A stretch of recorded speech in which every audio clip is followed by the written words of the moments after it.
Então, eu já vou começando? Sim. Tá.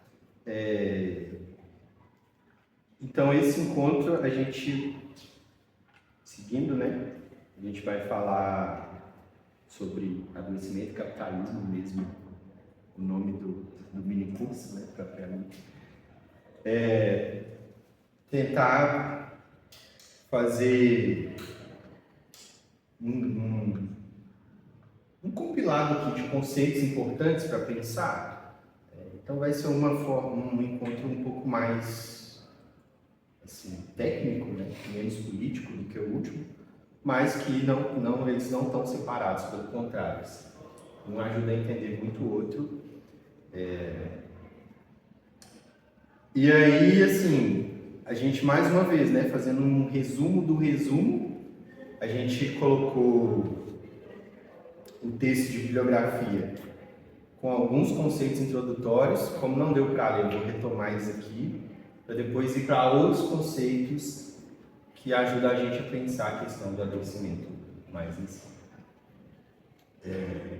E aí os primeiros conceitos que eu separei são de instrumento e signo, mas acho que a gente falou deles no primeiro encontro, né? Vocês lembram? Lembra? O retorno? Mas retorno é rapidinho. Então, o instrumento é aquilo que vai mediar a nossa atividade, atividade externa, né? Atividade voltada para o mundo, sei lá, uma escada, sei lá, qualquer coisa pode ser um instrumento. E o signo, que é uma coisa tipicamente humana, ao contrário do instrumento, né? Que outros animais mais complexos usam.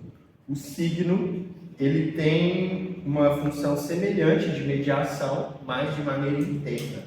Então, por exemplo, a palavra escada é um signo. E aí a gente pode mediar o nosso psiquismo, a nossa atividade a partir disso também, assim como a atividade de outras pessoas. Então, um resuminho bem básico assim. Para a gente, deixa eu ver se tem algo aqui desse conceito que eu acho. É isso, para a gente chegar no conceito de atividade mesmo, que é o importante para a gente aqui, né? Da atividade que também é tipicamente humana. Essa atividade humana é sempre movida por uma intencionalidade, né? Uma busca de responder a uma necessidade. Então, a primeira condição de toda atividade é a necessidade. Conceitozinho. Só que a necessidade por si, ela não pode determinar a orientação concreta de uma atividade. É no objeto da atividade que ela encontra a sua determinação, né? Então, uma vez que a necessidade encontra a determinação no objeto, a necessidade objetiva-se no objeto, esse objeto se torna motivo da atividade. Então, a gente aí passa a ter uma atividade. Beleza? E aqui uma definição do Leon Thierry. O objeto da atividade é o seu verdadeiro motivo, sendo este tanto material quanto ideal, e existente na percepção, bem como na imaginação, no pensamento. No entanto, o fundamental é que atrás do motivo está sempre uma ou outra necessidade. Então, tem essa relaçãozinha necessidade, motivo e atividade. Dá um exemplo. Tem um exemplo aqui. Por exemplo, a necessidade, como uma falta, né? A fome. Então, eu tenho fome. E aí, um objeto para satisfazê-la seria a comida. E aí, isso vai motivar a minha atividade de satisfazer a fome, de buscar comida. Então, é isso, né? E aí, essa atividade ela é composta de ações, né, na teoria da atividade. Então, nesse exemplo, caçar, acender uma fogueira, cozinhar são ações prévias prévias não, né? Mas como é que fala? Ilustrado nesse momento. O quê? São... Não me fugiu. Tipo assim, acender a fogueira não te faz suprir a fome, mas é uma parte. É uma parte. Isso. Então, a atividade é realizada a partir de uma série de ações, né? O que faz a atividade nossa ser consciente, entre outras coisas, é o fato de que nela há planejamento, idealização e finalidade que regula e orienta o nosso comportamento. Então, a atividade tem um motivo e a ação tem uma finalidade. Por exemplo, acender a fogueira para poder cozinhar é uma finalidade da ação e o motivo maior por trás disso é satisfazer a fome, essa atividade. E o conteúdo dessa ação, a forma como a gente age, é a operação. Então, são esses três conceitos. A operação é o modo como se executa uma ação. É esse conteúdo indispensável, né?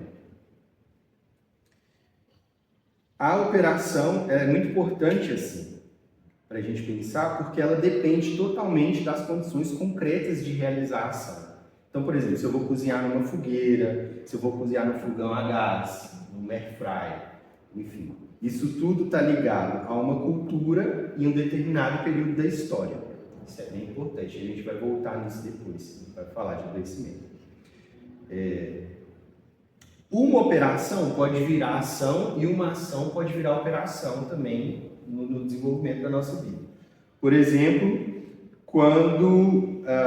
tem um exemplo aqui, né? No início, quando a gente está aprendendo a escrever, a atividade consiste em uma soma de ações não automatizadas, ou seja, exige constante mediação da consciência para a gente reproduzir cada letrinha.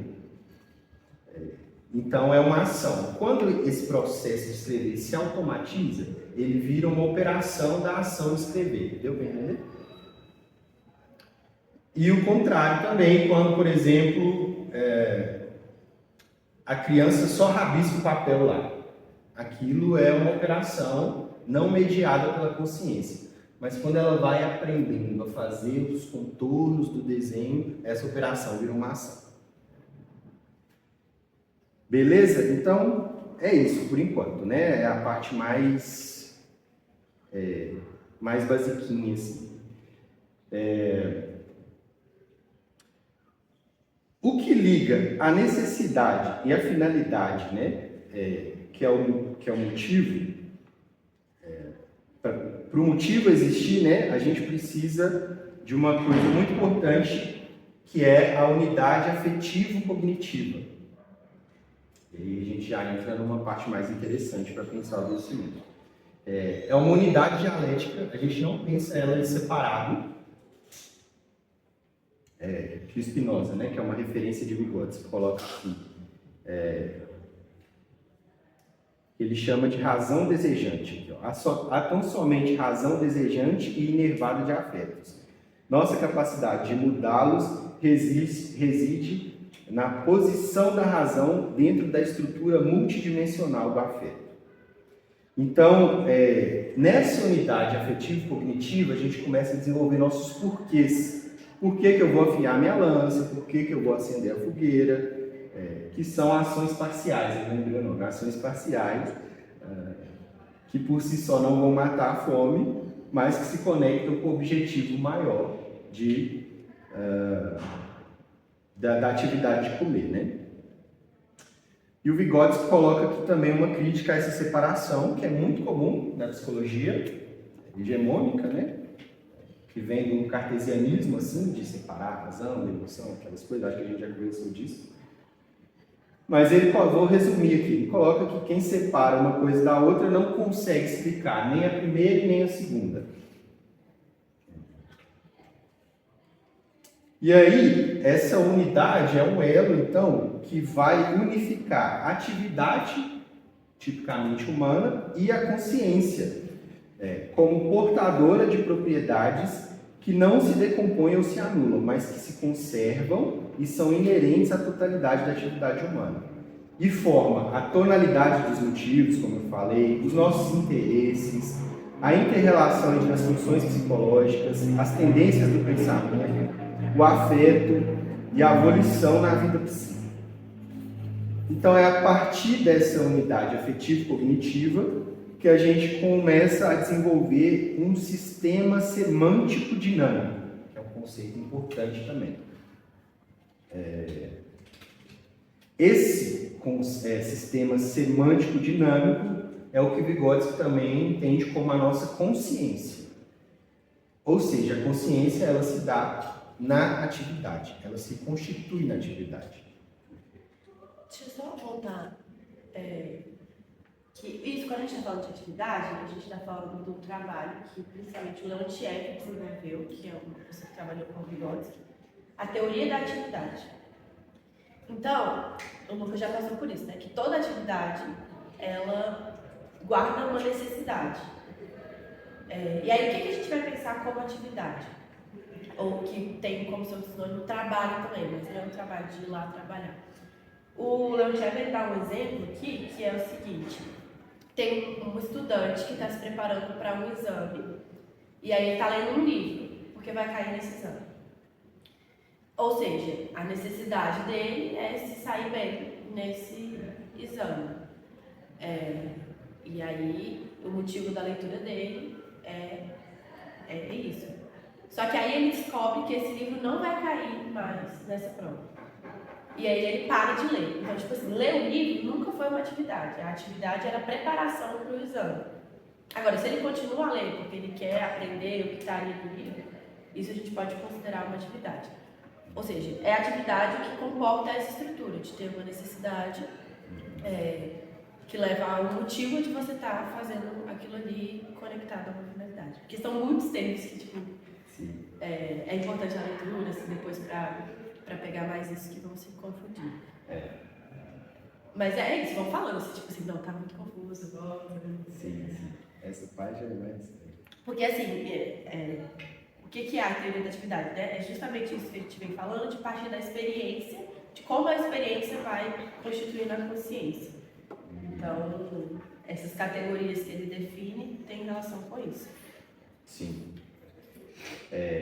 Então, nesse exemplo, né, a ação de ler o livro, ela pode estar conectada com a atividade de passar de ano ou com a atividade de aprender o conteúdo do livro. Isso é interessante para pensar várias coisas também a respeito de educação, né?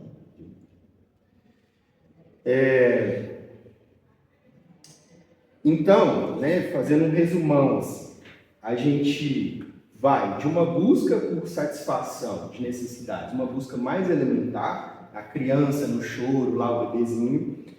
Nesse processo, essas necessidades vão se desenvolvendo, os motivos vão se desenvolvendo, né? A atividade vai se complexificando e a gente vai criando o nosso sistema semântico dinâmico através da unidade afetivo-cognitiva, ou seja, a nossa consciência vai se constituindo. Que é também nesse processo que a gente vai absorvendo todo o acúmulo da humanidade até ali, através, né, da mediação dos nossos pares, dos nossos cuidadores. Então, toda a ideia presente à consciência é fruto de um acúmulo histórico produzido socialmente por meio da atividade. E aqui a gente também faz uma delimitação, né, que é importante, do materialismo vulgar, que fala de uma pressão do ambiente, né, do comportamentalismo, mas não olha para esse ambiente, assim, para o desenvolvimento histórico desse ambiente e esse lugar de pressão, ou seja, o psiquismo já está ali e ele é pressionado. A gente fala dessa constituição dele a partir da atividade. Dá para pegar a diferença, assim, bem sutil? Então, pegando do Marx mesmo, né? A forma como os seres humanos produzem os seus meios de vida reflete o que eles são. Contudo, isso depende dos meios de vida já produzidos socialmente. Beleza? E aí tem outros conceitos importantes que são de significado e sentido.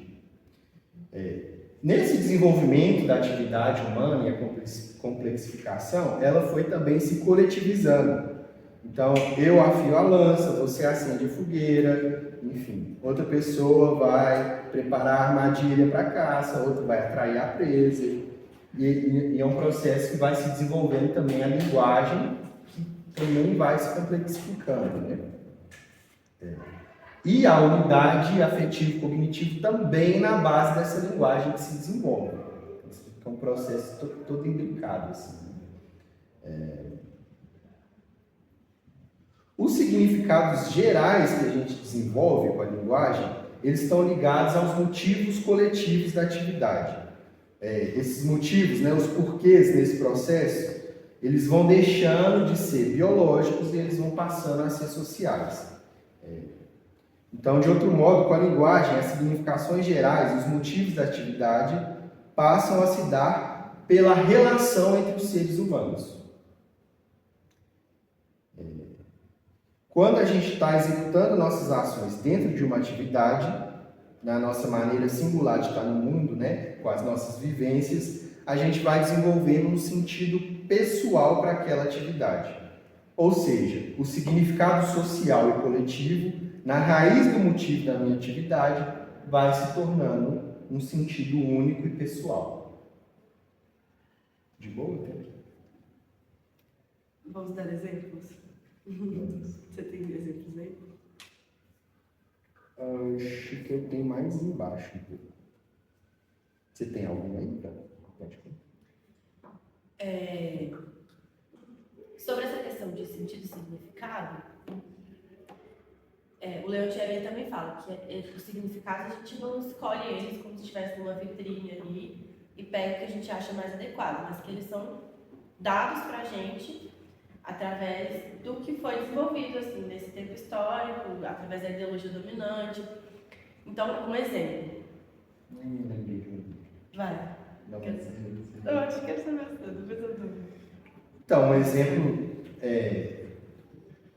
de uma pessoa que começou, estava esvaziada de sentido pessoal, inclusive, começou a trabalhar num abrigo. Esse exemplo. E num abrigo para menores, assim, né? E cuidar das crianças, e tinha todo o significado que ele absorveu ali do que é aquele trabalho.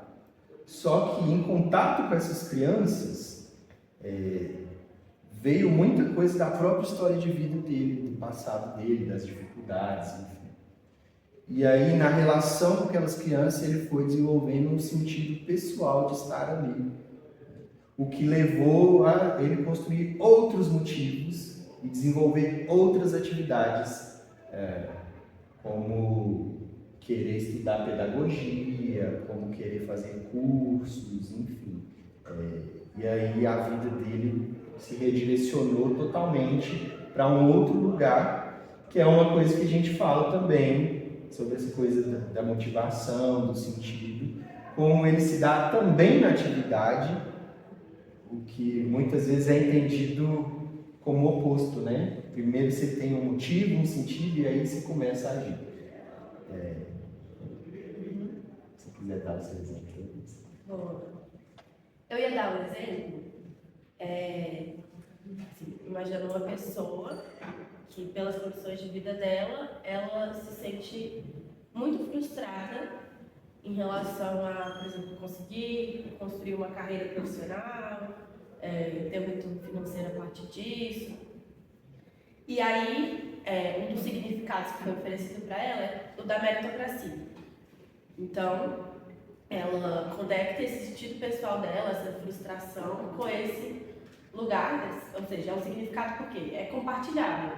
Quando eu falo meritocracia, essa palavra, vocês conseguem entender do que eu estou falando. Então ela conecta isso.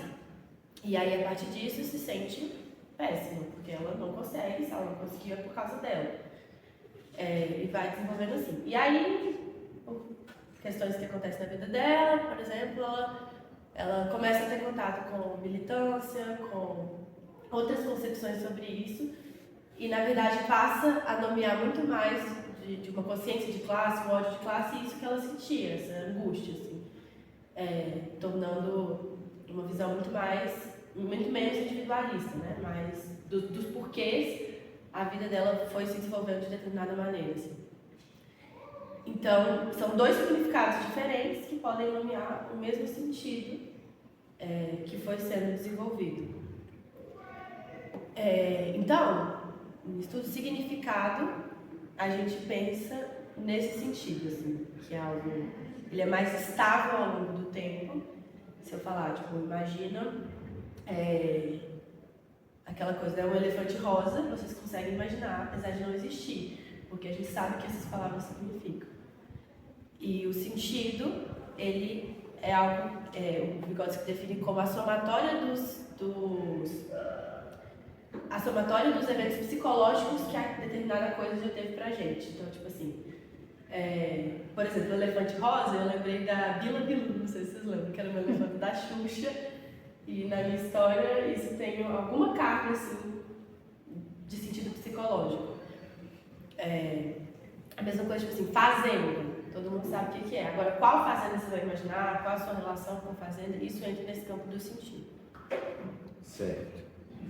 E aí, nessa relação de significado e sentido, a gente começa a falar de personalidade. E aí eu acho que começa a ficar mais interessante. Assim. Eu só fiquei pensando, tipo, imaginar um elefante rosa, até que dá pra imaginar, mas tipo, eu não consigo imaginar um triângulo quadrado, por exemplo. Como que seria essa relação de significado com a palavra que tu não conhece?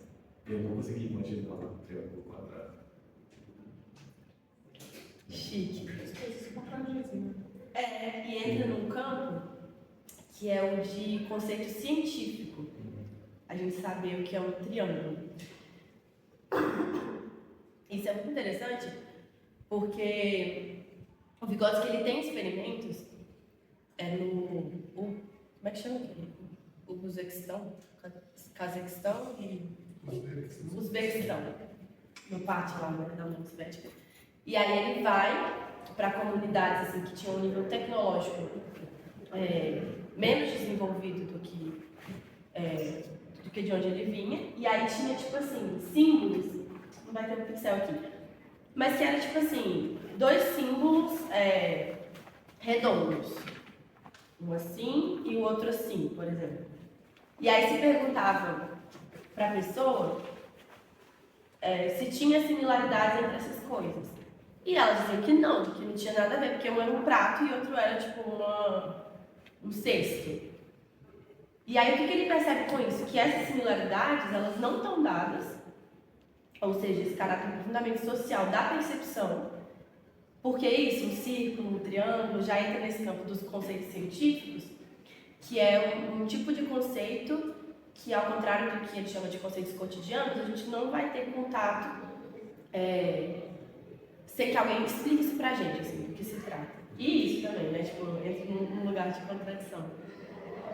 Mas é muito interessante esses experimentos, porque são coisas que, à primeira vista, são óbvias, assim, e eles não viam similaridade nenhuma, porque na vida real significavam coisas completamente diferentes. Responde. Então, entrando em personalidade, assim, fazendo um paralelo,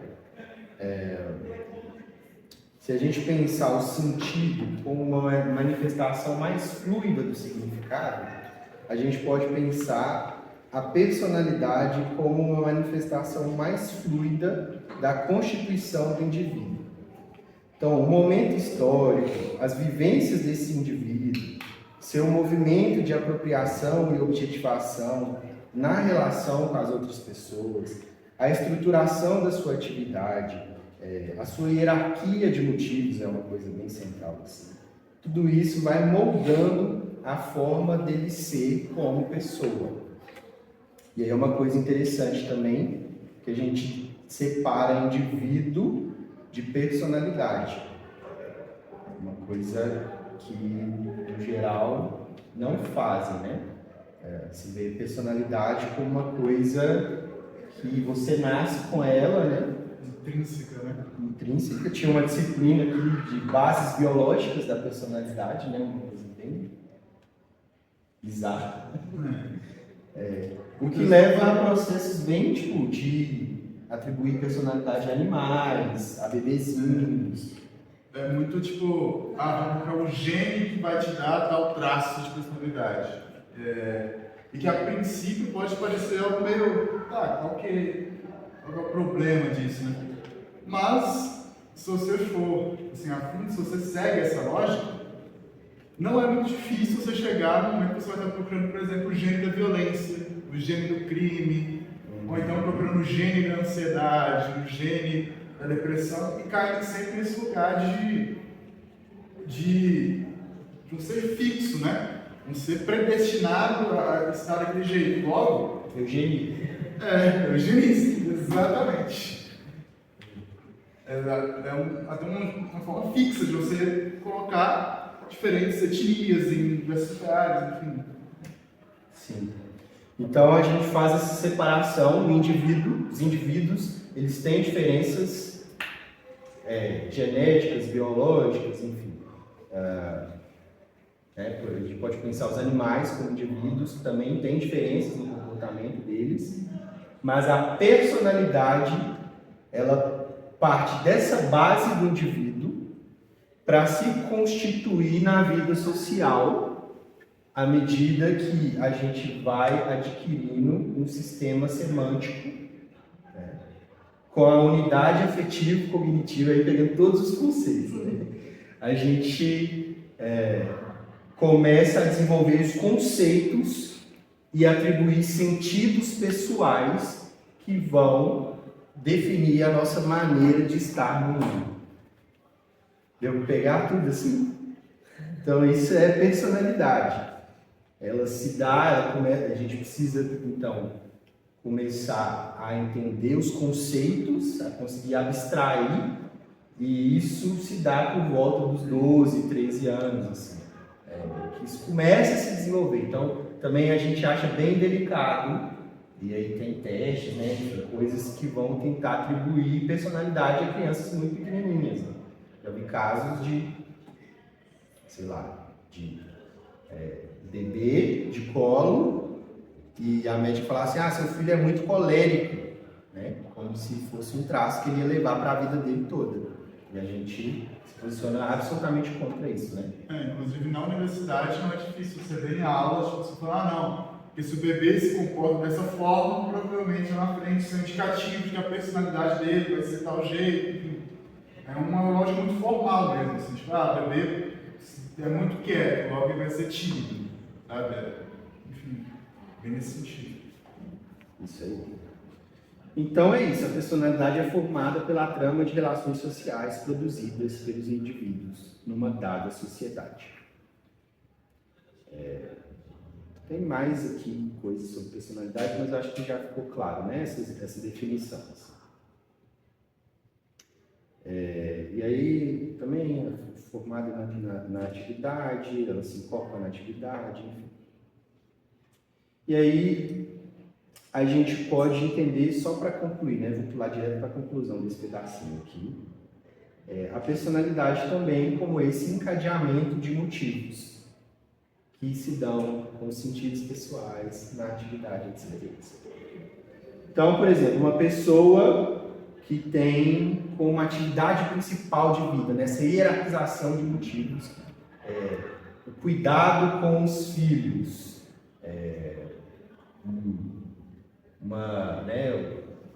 relação com os filhos, ela pode, por exemplo, se manter num casamento que não é o que ela quer de vida afetiva ou sexual, mas porque na hierarquia de motivos, aquele cuidado com os filhos está sobressaindo, né? Que é uma coisa que a gente tenta identificar muito numa clínica histórico-cultural, como está se constituindo essa hierarquia de motivos na personalidade da pessoa. Quando a gente fala de adoecimento psíquico, aí eu vou chegar lá, a gente fala de um adoecimento que se dá na personalidade, ou seja, nessa hierarquia de motivos, nos sentidos e significados E por aí vai, mas eu vou chegar. Falar mais depois. Vou dar mais um exemplo. Vocês lembram? A gente mencionou, tipo, do Vygotsky falando do quanto o sentido de classe é importante para a gente pensar na existência de tipos humanos que são diferentes, tipo, personalidades diferentes, tudo diferente a partir de como aquele sujeito se relaciona com a sua materialidade. Então, o modo de produção inserido aí. E aí, entrando nisso da teoria da atividade, por exemplo, para a gente pensar um trabalhador de uma fábrica de cadeiras. Na atividade de trabalho dele, que provavelmente vai ser a atividade principal da vida dele, nesse sentido de atividade principal, que é o que guia o desenvolvimento das outras atividades. Então tem essa definição, né? Tipo, do bebê ser a manipulação objetal, depois isso vai sendo a troca de turnos com o adulto, depois faz de conta, atividade escolar, relacionamentos interpessoais, adolescência e depois atividade de trabalho. Ou outras, né? Mas assim, no geral, segue essa. Então, a finalidade daquela atividade é a produção de cadeiras. Mas qual que é o motivo que leva ele até ali? Provavelmente é o de ganhar um salário, que supre a necessidade de ter dinheiro para comprar as coisas que ele precisa para subsistir. Então, não tem uma conexão entre o motivo da atividade, que é o ganhar um salário, com o fim daquela atividade, que é a produção de cadeiras. Por quê? Porque qual é o lugar, para onde vão essas cadeiras, qual é o lugar que isso tem na vida deles, não é compartilhado. Muitas vezes, inclusive, ele vai produzir uma partezinha dessa cadeira, né? O que leva com que a finalidade do trabalho dele e esse motivo não estejam conectados. E isso é a alienação do trabalho. Acho que dá para trazer aqui para o UF, talvez, pensando, por exemplo, como os trabalhadores aqui da limpeza, da construção, etc., às vezes nem sabem que para você estudar aqui você não paga, né? Tipo, já chegaram perguntas assim de trabalhadores: quanto que você paga para estudar aqui? Porque eu queria matricular meu filho, enfim. E é isso, né? Como que ele trabalha, ele não se conecta, não tem uma ligação direta com o próprio trabalho, né? Como que ele é retirado disso. Ou melhor, isso é retirado dele. Sim, mas o que eu separei aqui é bem o que vocês estão trazendo. Não sei se eu vou só para reforçar um pouco. Vai. Então, meio que como um resumão, né? Um resumão de tudo até aqui. A gente não sente o mundo a partir de sensações e emoções isoladas, mas a gente se apropria de um mundo que tem significados sociais e culturais. A partir das nossas relações sociais e deles a gente vai construindo o nosso sentido de vida, né?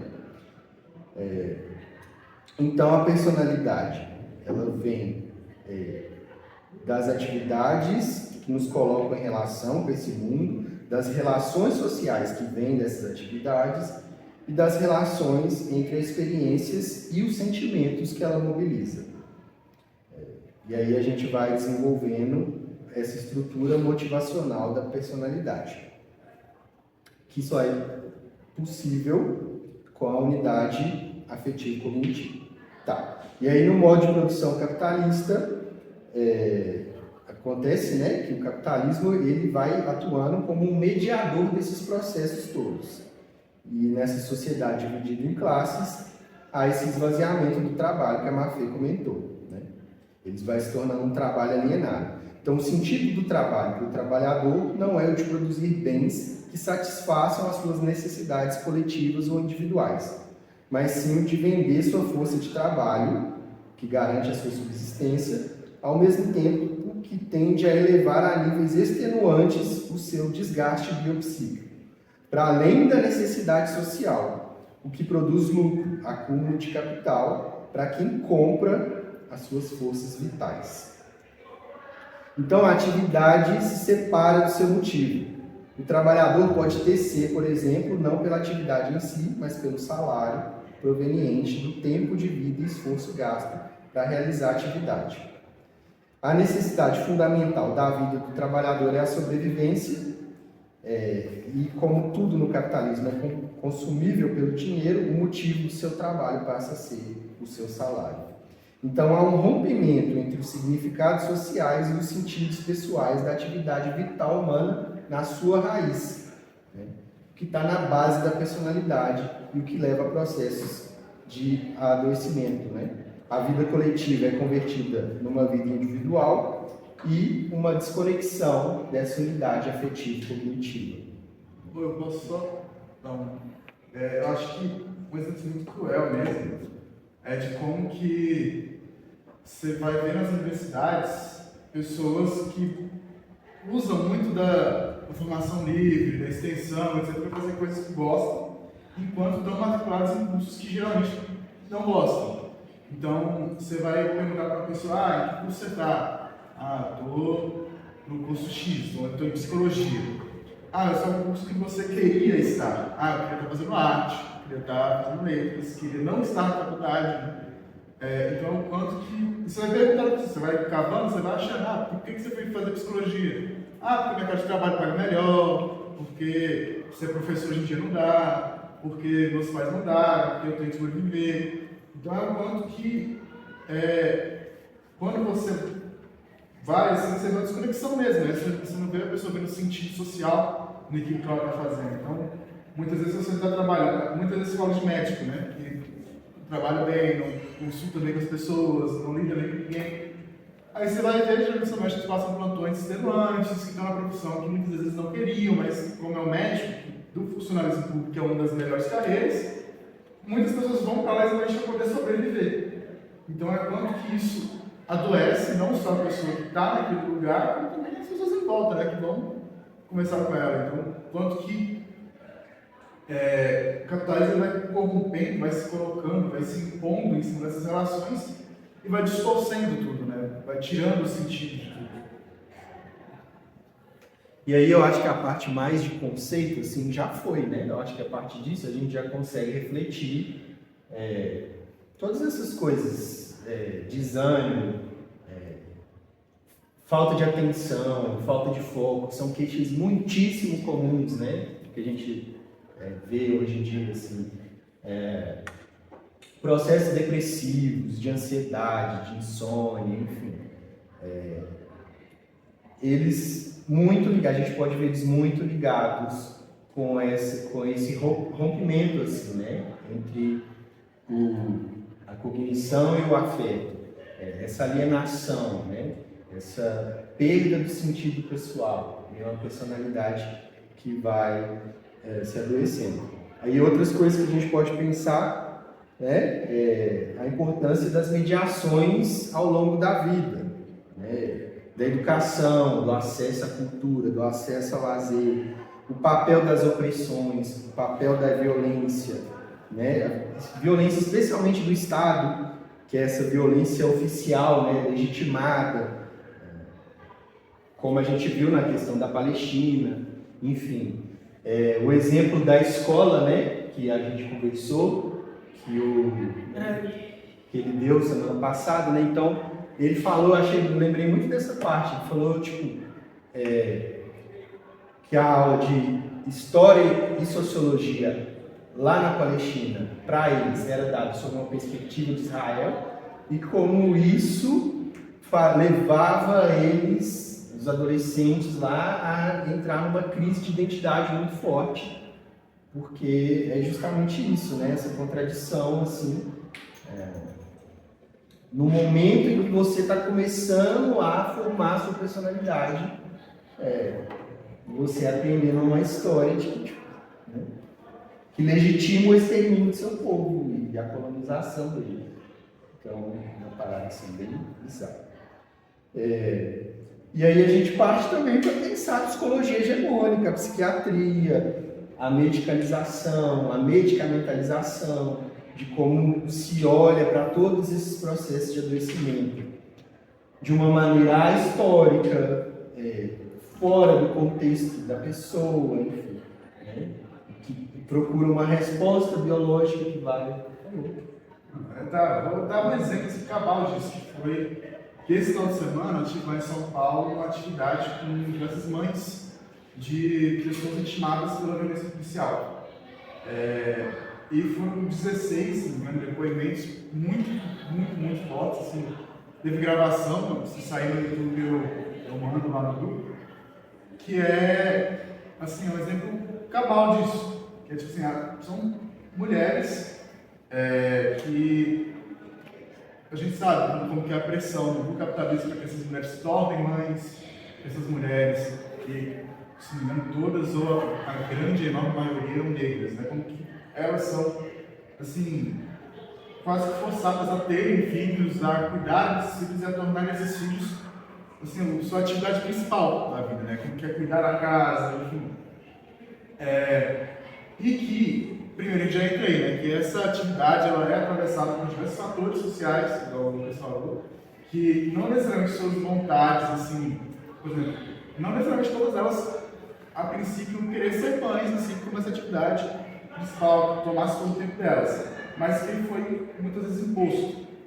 A partir disso, elas se dedicaram, elas tiveram seus filhos, cuidaram dos seus filhos, e de um dia para o outro elas sofrem violência policial, violência do Estado, né, porque a polícia faz parte do Estado, que retira delas aquilo que estava sendo a atividade principal, o sentido de vida delas, né? Como que a partir disso elas vão relatando, como que elas vão adoecendo tipo, brutalmente, assim, de entrar em estados depressivos, profundos e o quanto que muitas vezes quando elas vão procurar ajuda, elas ainda são muito tratadas para esse lado, do um luto que não se completou, porque você já tinha predisposição a ter uma depressão, e aí é remédio, é você dopar a pessoa, você ignora todo esse processo de depressão que ela passou, que ela pode ter aberto de diversos outros sentidos de vida que ela poderia ter tido, que, além disso, o que ela assumiu foi retirado dela brutalmente, assim, de um dia para o outro, e o quanto que isso vai, assim, são ataques sucessivos à personalidade da pessoa, né? E se ignora tudo isso para não se falar do capitalismo, né? Então, muitas vezes, essas clínicas hegemônicas, ao não falar do capitalismo, acabam normalizando primeiro essas pressões, normalizando esses ataques à personalidade, quase que apagando mesmo, colocando como, não, a gente desse não deu certo, ela não lidar com isso. Ou colocando como mais um fato, né, que acontece. Então, não é que você perdeu o seu sentido de vida, o sentido de vida que você foi construindo, que foi construído para você de um dia para o outro, mas é porque foi um fato que aconteceu, foi triste, você não conseguiu passar pelo luto completo, ficou triste, é normal, agora vamos aqui. Então, pensar como que, por exemplo, essas mães é importantíssimo a justiça pelos filhos. E que essa justiça, ela, igual a gente falou no primeiro encontro, ela vai além dos limites da psicologia. Então, para você lidar com esses casos, por exemplo, e que não são tão raros assim, você tem que pensar a psicologia para além disso, né? Enfim, mas antes disso, eu queria colocar. Uma coisa, alguém quer comentar?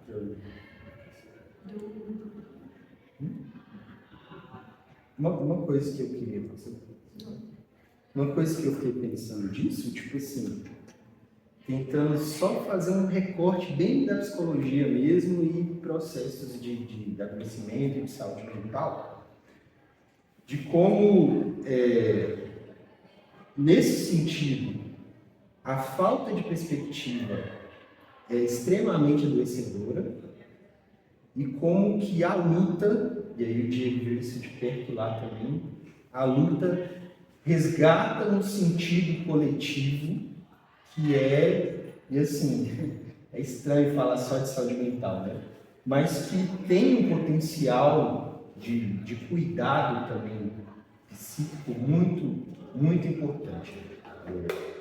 E isso a gente fica fritando muito, assim, inclusive é o mestrado da Mafia, né? Se quiser comentar um pouquinho disso, eu acho muito foda, muito legal. Então, é que o Lucas tinha comentado da medicalização, né? Sim. Que é esse fenômeno que transpõe questões que são coletivas, são históricas, são políticas para o âmbito individual. Aí a gente deu alguns exemplos, né, voltando no mais clássico da atenção, como a atenção voluntária, ela necessita de uma mediação cultural para ser desenvolvida e que isso não é considerado quando você vai lá e diagnostica alguém com TDAH. Um transtorno cerebral, assim, que é muito mal fundamentado cientificamente, tipo assim, a existência disso. Mas então se deixa de olhar para o contexto escolar, para além dele, né? Porque não é só a escola, não é só a família, é tudo que produz com que a criança tenha que ficar lá, sentada numa cadeirinha, prestando atenção em várias coisas que não tem sentido para ela, tipo, não tem sentido, usando sentido nessa categoria aqui. De, por exemplo, ter que interiorizar o conteúdo que vai cair numa prova sem que aquilo ali esteja conectado com as necessidades dela, sem que o motivo dela ir para a escola passe por isso, porque ela vai, porque, sei lá, ela manda, assim. Enfim, e aí isso é dado o nome de um transtorno. E aí, a minha aposta no mestrado é pensar como que você, a partir de um processo coletivo de ação política, ele pode fazer o que seria um movimento inverso, assim, e aí que a gente tem dado o nome de despatologização, que é entender como comportamentos que podem ser prejudiciais, assim, ou diferentes tipos de sofrimento, eles têm essa raiz, assim, que é histórica, política, e o que acontece se a gente encara essas questões dessa maneira? Qual que é o potencial que tem aí? Não só encarar, mas tipo, de combater no sentido do coletivo também, né? E aí, assim, voltando na teoria da atividade, eu tô me atendendo a isso porque é um negócio difícil, assim. É muito conceito, tipo, com certeza, sabe, não dá pra sair daqui, tendo isso tudo extremamente claro, mas reforçando a importância de vocês voltarem nisso, como que vão ter, por exemplo, atividades que são as mesmas, duas crianças estudando o mesmo livro para a mesma prova, assim, mas que tem uma estrutura completamente diferente para uma e para outra. Porque uma, ela, por exemplo, está estudando ciências e se interessa muito por aquilo e quer seguir estudando aquilo a vida toda, trabalhar com aquilo e tal, e a outra, ela quer passar na prova. Então, tipo, como que a atenção, a motivação, essa atenção sustentada, né, de um tempo, assim, tudo isso vai estar em jogo nesse processo conectado a qual é o motivo que leva essas crianças a estarem lá fazendo isso. Falando isso para voltar, né, nessa estruturazinha da teoria da atividade. Eu posso só... Vou tentar conectar umas coisas aqui que, tipo, aí qualquer vez me corrijam, mas que é uma questão muito interessante que o Paulo Freire coloca sobre isso, né? Tipo, em relação a como que a educação contextualizada para o indivíduo é importante para que ele consiga aprender, não só melhor, mas brincando com sentido, né? Então, como que a alfabetização para uma pessoa, por exemplo, que é pedreiro, não faz sentido você ensinar ele a partir de coisas que ele usa no dia a dia, então, por exemplo, usando tijolos, cimento, argamassa, etc. Do que se você chegar para ele e pedir para ele soletrar, sei lá, interestelar, sabe? Chegar para ele e pedir para ele soletrar bagulho no jargão da psicologia. Então, enfim, quanto que é importante esse sentido que a pessoa vai construir na educação e o quanto que, pensando nisso, né, o marxismo tinha uma educação diferente, né? É uma educação muito linkada ao trabalho, né? Não nesse tipo de trabalho infantil para produzir lucro, etc., mas era como que tentava se dar um sentido para a educação de forma geral. E aí eu acho que você pode até explicar melhor que eu, né? Vou passar por isso rapidinho. Mas eu acho que o Marx começa a falar disso, depois da Revolução Russa, eles têm uma experiência prática, né, em relação a construir esse modelo de educação, que é a educação omnilateral, que vai olhar para todos esses âmbitos do desenvolvimento, sem separar o que é o estudo teórico, assim, e a ação prática. Então, vendo como o estudo está na vida real conectado, manter isso conectado nos processos educativos, assim. depois a gente pode até falar mais disso, mas como o tempo tá acabando, queria saber o que vocês têm de comentário. Pode falar. Só um comentário rápido que você falou sobre as casas. E tem no Instagram, eu acho que é de uma menina que veio, né? Que é muito interessante. Tipo assim, eu acho que é um dos Instagrams que me motivaram tipo, a estudar mais sobre isso. Desse papo. Gisa, que legal! Quem sabe a gente não traz Ela se inscreveu pra mim. É. Mas tem tempo. A gente pode talvez ver se ela vem no encontro, né? Eu tenho uma proposta. Eu voltei no encontro passado, eu acho que a minha dúvida ela poderia ser respondida no encontro passado. Mas eu não sei se você a minha dúvida, considerando que esse professor que está começando agora a ler sobre psicologia histórica cultural, então pode ser uma dúvida bastante ingênua, mas enfim, uma dúvida, é sobre a psicologia. Como a PHS ela se coloca frente a isso? Por exemplo, grandes categorias. Se são estranhas a PHC, não são estranhas para boa parte da psicologia, inclusive orienta alguns serviços de saúde mental. Neurose, psicose, enfim, acho que, escutando, traz uma peça muito grande sobre o sujeito, adoecimento, desenvolvimento, mas considerando a psicologia, a pergunta que eu me coloco assim,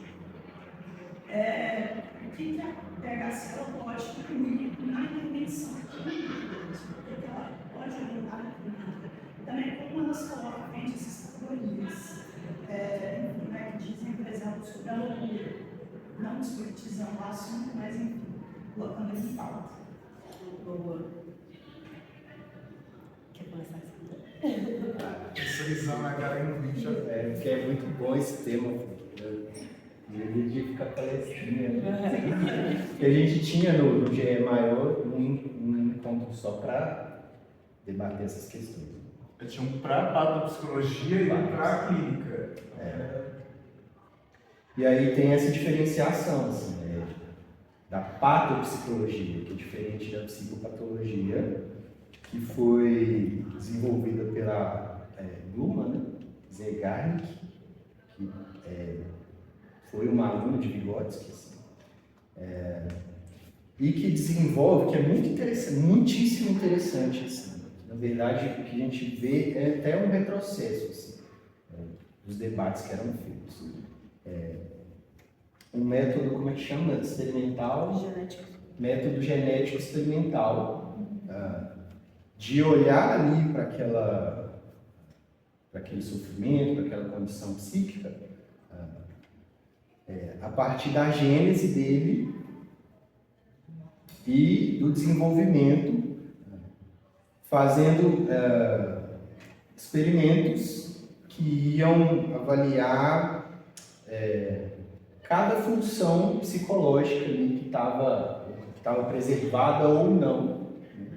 E a partir disso, pensar na intervenção, que é uma forma bem diferente assim, de olhar para a psicopatologia, do olhar da psicopatologia, que é aquela coisa meio do checklist, né, do DSM, que é olhar apenas para a aparência daquele processo. Você olha para o sintoma que está ali, você olha para a aparência, porque você não conhece o movimento dele. E aí a patopsicologia ela se pretende a entender esse movimento e aí intervir a partir disso. Então acho que começando por aí, né? E a loucura vista por essa mesma lente que a gente está dando, tudo que é na relação, assim, na relação, na atividade, então não como um fenômeno da pessoa, pensando em intervenção, né? Tipo, onde vai se desenvolver, vai ser no sujeito ou nas relações. E a questão mais terminológica é que recai sobre o sujeito, né?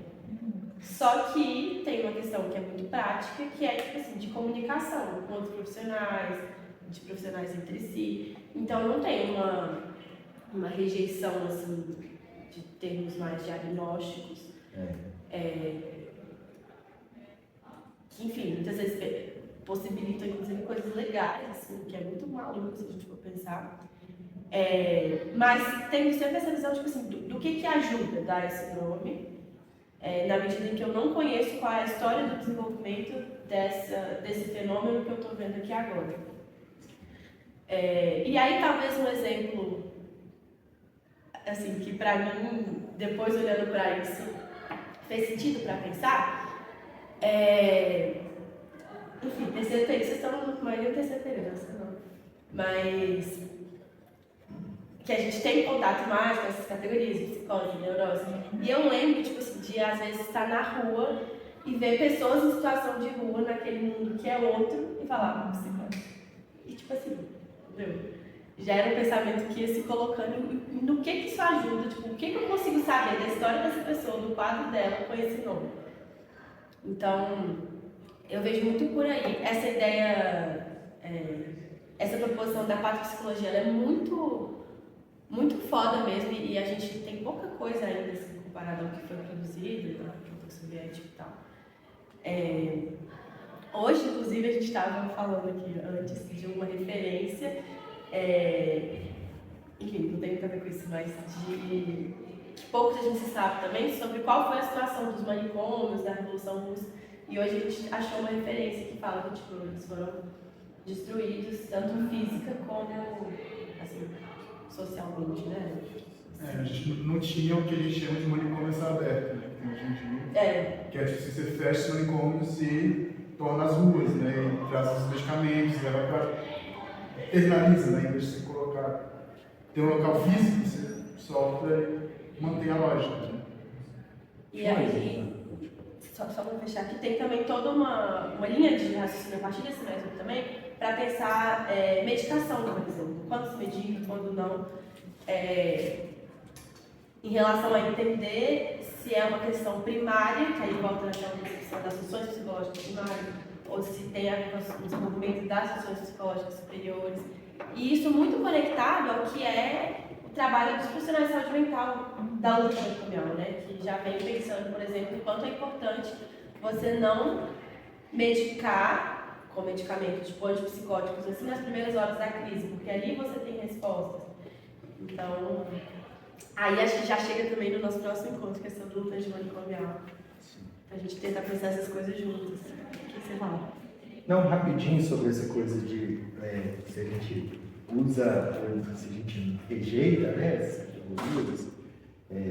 Pensando na clínica, a gente trabalha com o que a pessoa traz de significado e sentido pessoal dela, a gente parte daí, sem querer negar. Então, às vezes a pessoa chega com uma perspectiva muito religiosa e tal, e é muito comum, dando um exemplo, né? Mas é muito comum chegar também com uma perspectiva ultra psiquiatrizada, já com o nome do diagnósticozinho, tudo pronto, e a gente vai trabalhar a partir disso, né?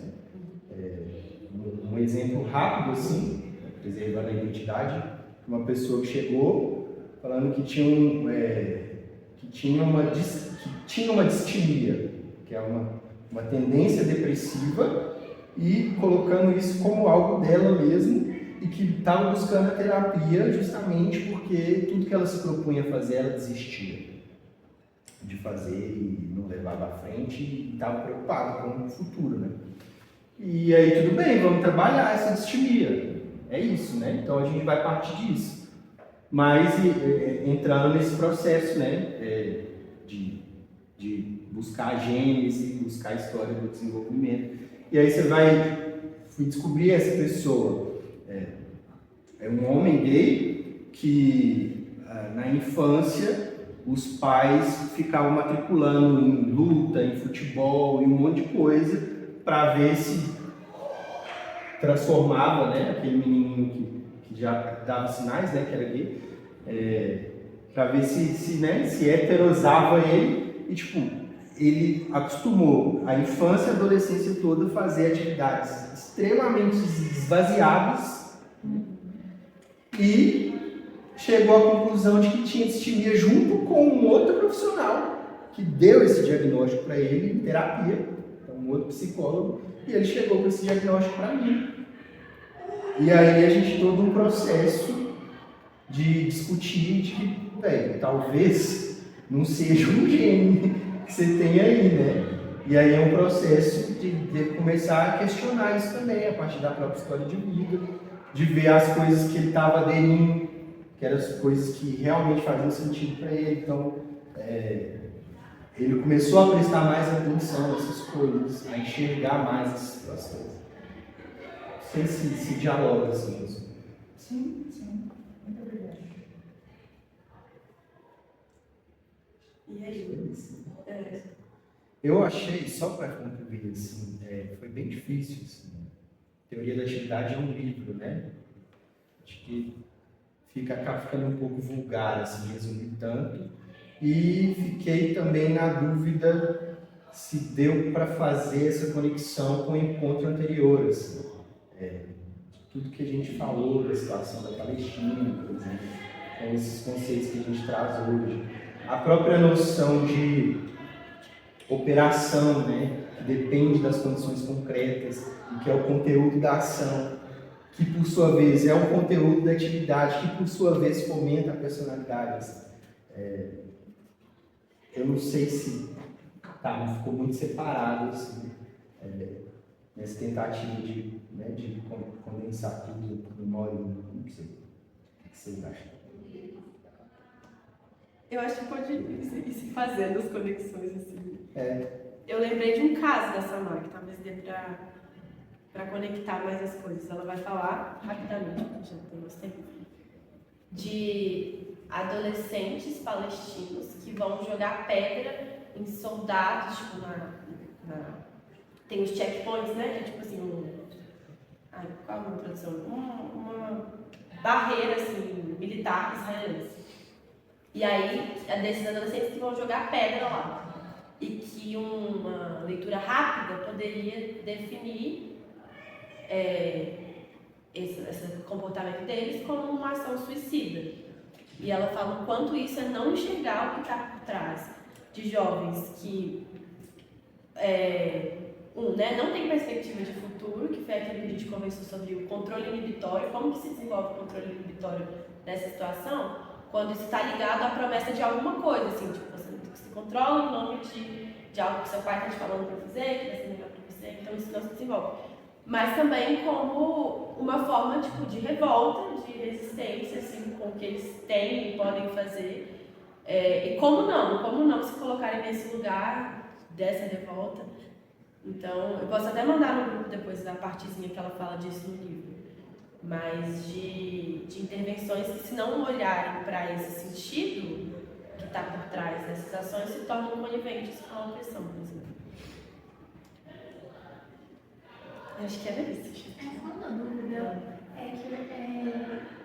não tem, tipo, rompe totalmente com essa ideia da personalidade, ser criada principalmente aos 12, 13 anos, rompe totalmente com a ideia psicanalítica, tipo assim, de que a personalidade é feita principalmente na primeira infância, da relação com os pais e tal. Não sei se a teoria psicanalítica assim.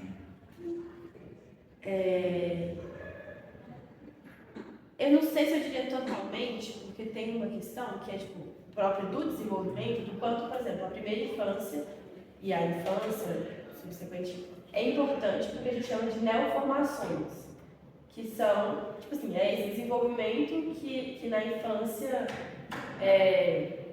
vai se dando de uma forma muito nova, assim, essa coisa, ser introduzido ao mundo mesmo. Mas falar de personalidade não faz sentido. De personalidade, Não, porque a personalidade também como uma neoformação, né? Porque não vai surgir do nada. Não é porque ele fez 12 anos e agora vai fazer todo esse processo. Assim. Mas eu não sei, talvez você saiba responder melhor sobre isso. Né? Qual que é a pergunta? É tipo assim, se essa ideia da personalidade ser formada no começo, no início da pré-adolescência e tal, rompe totalmente com a ideia psicanalítica de que o que mais influencia na formação da personalidade, da vida adulta, é a primeira infância. pais e com o ambiente e tal. Mas, Se são coisas completamente Assim, eu acho que o que eu consigo dizer é que os caras realmente algum apego à infância. Mas cada vez mais, pensando nos autores, como por exemplo o Jean Lablanche, a Silvia Blechner, que são pessoas contemporâneas, principalmente das relações digitais, que é o diretor, eles vão pensar que eles vão criticar todo o determinismo biológico filogenético do Freud, por exemplo. O Lablanche vai chamar de desvio biologizante que está presente no Freud. Então, acho que, não conheço do outro lado, né, mas acho que tem uma importância assim, na infância. Se a gente pensar, por exemplo, a teoria do corpo, a teoria do apego, enfim. Mas nunca é uma coisa de transformar a pessoa num esplêndido. De, poxa, né? Você está ali circulando, porque você está, no final das contas, uma visão muito cedo ética, querendo transar com sua mãe, você nunca tentou tirar o pé disso. Eu acho que tem uma importância na infância, mas não é definitivo. Entendi. Obrigada. legal saber disso, que a crítica que o Vygotsky faz ao Freud vai nesse sentido de cair no lugar biologizante e de acabar colocando uma perspectiva assim, mais no passado, tipo, um peso maior para o passado do que para o desenvolvimento em potencial. E aí tem até um negócio que é clássico, assim, que ele vai falar do complexo de Édipo. E aí o Vygotsky, o Freud está falando, né, do figura materna, paterna, e o Vygotsky pergunta, tá, mas e a babá? Tipo, pensando na atividade, assim, ali é babá. Mas é ótimo isso. Podemos também mandar mais sobre isso lá no grupo. Não, porque eu tinha uma pergunta que talvez esse debate já tenha me ajudado a responder, que era, na verdade, se esse desenvolvimento da personalidade aos 12, 13 anos, enfim, esses 12, 13 anos é uma determinação biológica em alguns motivos, porque se é uma determinação social, também essa idade, Sim. enfim, ela depende, não sei, né? Pode depender do tempo histórico, sei lá, conforme avance o desenvolvimento produtivo, das forças produtivas, ao longo do tempo histórico, essa idade pode ser outra, porque eu entendo que as pessoas desenvolvem, eu não sei se eu entendo o conceito de personalidade para a psicologia, mas é isso, né? Eu acho que talvez seja um pouco das duas coisas, né? Um desenvolvimento inicial com a família e isso tudo, mas que na verdade se completa, pensando na educação, na ideia que a gente tem na educação de que a adolescência é um momento de negar algumas coisas e a partir disso se construir mais integralmente, né? Tipo, negar os pais, negar a família e negando se construir integralmente. Tipo, se não tem a ver com essa unidade das duas coisas, na verdade. Sim. É isso, tipo assim, o desenvolvimento da personalidade depende desse momento em que se nega também, é isso, não dá pra dizer, porque senão a gente seria cópias do nosso pai. Se o desenvolvimento da personalidade fosse na primeira infância. Nossa, é muito boa essa pergunta. Foi uma dúvida muito grande assim, que eu tive, que o Vygotsky ele define o desenvolvimento em crises e períodos. Assim, né? E eu fiquei pensando se isso era uma coisa muito estática assim, e universal, porque afinal ele estava fazendo isso, ou se não, né? E aí eu demorei para entender que tem essa relação mesmo, tipo assim. Então não é uma coisa tipo 100% biológica, mas se dá sobre bases biológicas, né? E aí tem umas questões de desenvolvimento e mielinização, que você pode até falar melhor, que vai se dando assim ao longo do desenvolvimento da criança. Então, algumas coisas como pensamento por conceito é muito difícil, não tem essa base biológica para acontecer antes dessa idade. Mas não quer dizer que ela vai acontecer, vai depender das mediações sociais, enfim, do contexto que a pessoa está Mesmo essa determinação biológica, ela é histórico-social também. Porque as bases biológicas, tipo a idade que alguma coisa acontece no corpo do indivíduo, depende das formas sociais para que ele possa se desenvolver. Então, por exemplo, a alimentação, não sei, eu fico fritando, tipo, quando a gente tiver uma outra sociedade com um outro nível de educação, tipo, o nível de conexões cerebrais pode desenvolver antes do que se desenvolve em uma sociedade sociedade como a nossa que barra muita coisa. Bota fé Porque demais. é isso, tipo assim, é base biológica, mas essas bases biológicas elas se desenvolvem de acordo com as condições que elas se desenvolverem. Condições materiais mesmo. Sim. Condições concretas. Então, enfim, é biológico e tem uma idade, só que tem uma idade nos marcos do que a gente tem hoje. Tipo, não quer dizer que daqui, sei lá, quantos anos em outra sociedade, com outro desenvolvimento de outro jeito, seja do mesmo jeito. E nós vamos precisar de uma outra psicologia, de uma outra biologia. Outra educação, outra... Eu gosto de pegar muito isso em 7 aulas sobre a pedologia, que é um livro que eu recomendo super porque é conferências dele, então é muito bom de ler e ele vai explicando isso, como o desenvolvimento ele depende de tudo, assim. E o título desse livro, que é tipo de bibliografia, é periodização, que é como ele chama esse desenvolvimento, que ao contrário do Piaget, por exemplo, não tem etapas, tem crises e momentos de maior estabilidade que estão relacionados a quais são as necessidades dos sujeitos em cada momento, a partir das gerações. Ele usa muito exemplo também de, pensando até a questão de adoecimento, né? Ele usa exemplo de famílias que não necessariamente são bem estruturadas. Então, se não me engano, tem uma questão que ele coloca sobre uma família de uma mãe, ela se tornou alcoólatra, e essa mãe tinha 3 crianças. A mais velha delas, acho que tinha 11 anos, 8 anos, uma coisa assim. E como que essa criança mais velha teve que começar a cuidar da casa, fazer algumas tarefas, porque a mãe não conseguia, e isso foi fazendo com que ela avançasse muito cedo em certas questões, né?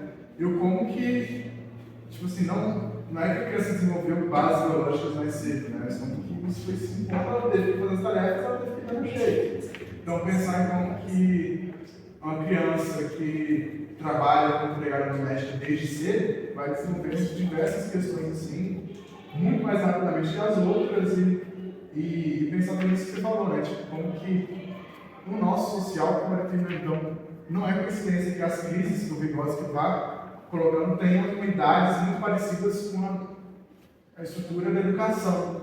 Então, a primeira crise vai ser os 5 anos. Aí você vai colocar, você vai ver mais ou menos o caminho. Você vai ver, são inserções sociais que a pessoa vai passar ao longo da vida que também vão ajudando nesses momentos de ter essas crises, né?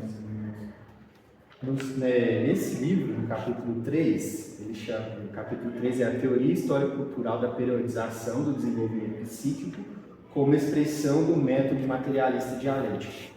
Aí ela coloca bem isso que a Maré trouxe. Tem um subtítulo que é o caráter histórico da teoria da periodização do desenvolvimento, que é bem legal também, para fugir dessa ideia muito fixa. Assim. E aí a gente mandou o PDF, né? Quem quiser seguir lendo, pelo menos esses 3 primeiros capítulos, que é antes de entrar na periodização, ela dá essas bases aqui. É um livro muito bom mesmo.